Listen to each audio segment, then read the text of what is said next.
Hi. അപ്പോൾ ഇന്ന് മഹാദേവന്റെ മഹാശിവരാത്രിയാണ്. ഇന്ന് നമുക്ക് മഹാദേവന്റെ ഒരു പാട്ട് പാടാം.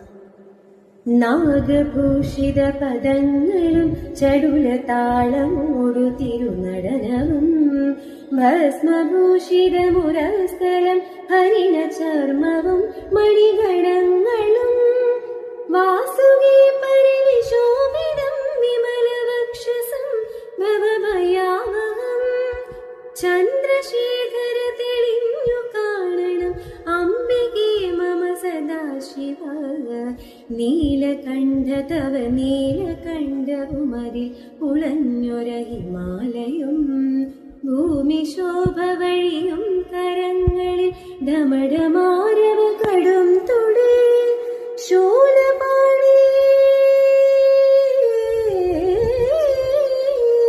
ശൂലപാണി മഹാത്രിശൂലമത് മൃഗവുമേന്തി ഗതിയേകുവാൻ ചന്ദ്രശേഖര തെളിഞ്ഞു കാണണം അംബികേ മമ സദാശിവ. ബൈ.